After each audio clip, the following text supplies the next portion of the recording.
हिंसा की वृत्ति होती है, जान लीजिए। भले हम किसी की बातों को सुने या समझे या न समझे, लेकिन जहां हिंसा होती है तो वहां सब कुछ अपने आप क्षय हो जाता है, विनष्ट हो जाता है। कल मैंने हल्की बात मैं आप लोगों के साथ निवेदन किया था कि छोटा सा आपके घर का किसी सदस्य का कहीं थोड़ा सा अंगुली कर जाए, पैर कर जाए, नाखून कर जाए, खून गिरने लगता है, आपको कष्ट होता है। उन प्राणियों के आप तड़फड़ाते हुए उनके जीवन लीला को समाप्त कर देते हैं। कभी आपको दया आती है? कैसे आपका भला होगा जी, कैसे भला होगा? बहुत लोग आज साल का पहला दिन मना रहा है कि हमारा जीवन में 365 दिन मंगल हो। आज उन प्राणियों के जीवन को आप समाप्त करना चाहते हैं, कैसे आपके जीवन में मंगल होगा जी? कैसे आप समझ रहे हैं? आज साल का प्रथम दिन बहुत लोग मनाएंगे और उस मनाने में जो अपने आप में अपना बुद्धि विवेक खा करके पी करके भ्रष्ट कर लेंगे, सालों भर कैसे आपके जीवन ठीक रहेगा जी? कोई रोक पाएगा?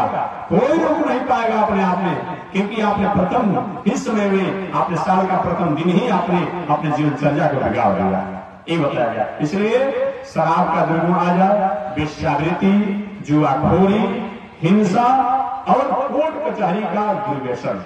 कोर्ट कचहरी हमें न्याय के लिए तो सहारा लेना चाहिए, लेकिन किसी को कष्ट पहुंचाने के लिए कहीं कोर्ट कचहरी का सहारा नहीं लेना चाहिए। 5 दुर्गुण अगर मनुष्य में आ जाए तो व्यक्ति को विवेक भ्रष्ट होने से कोई रोक नहीं सकता। कभी कभी लोग कहते हैं महाराज जब खाते पीते नहीं है, लेकिन पार्टी और क्लब में जाते हैं तो कभी कभी हो जाता है।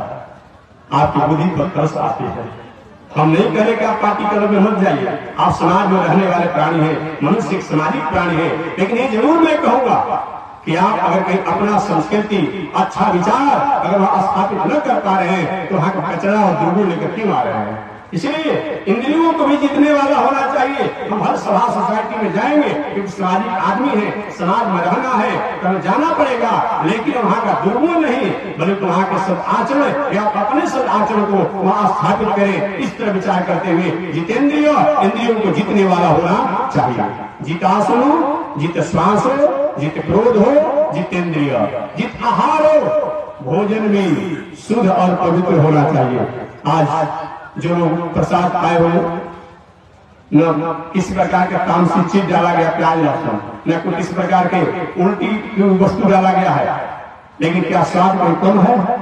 आपने तो अपने दिमाग में बना बैठा है, आपने अपने दिमाग में एक ठान रखा है कि नहीं स्वाद को अपने आप मानस निवेदन करना चाहूंगा। समय में निवेदन करना चाहूंगा, आपके पिता, आपके भाई, आपके पिता, आपके भाई, आपके पत्नी, आपके स्वजन बंधुजन जो रात आपके साथ रहे, अब एक कहीं अपने आप में मर जाते हैं तो मरने के बाद हम सब लोग यही कहते हैं जल्दी लाश को घर से बाहर निकाल दीजिए, और नहीं तो घर अशुद्ध हो जाएगा। अशुद्ध है अपने आप में।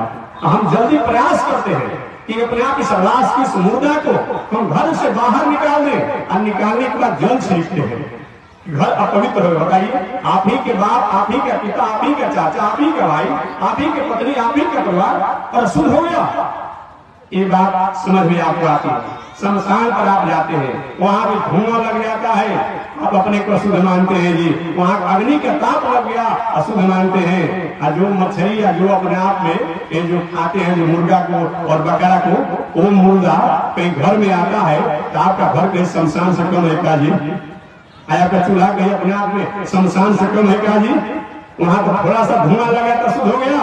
अगर आपने घर को और अपने शरीर को और अपने आंगन को आपने शमशान और कब्रिस्तान बना करके रखा है, आप जहां जहां का पैर पड़ेगा वो अशुद्ध हो जाएगा, अशुद्ध हो जाएगा।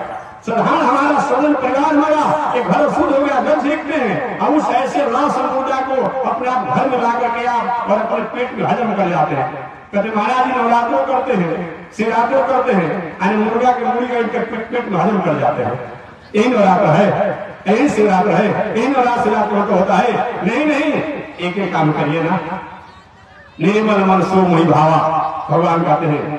इसीलिए बताया गया है कि हमारा आहार भी शुद्ध होना चाहिए, और केवल आहार से ही नहीं, जितासन हो, जित श्वास हो, जित क्रोध हो, जितेंद्रिय, जित आहार हो, जित व्यवहार हो। और छठवां बताया गया व्यवहार भी शुद्ध होना चाहिए। आहार के साथ साथ व्यवहार भी शुद्ध होना चाहिए।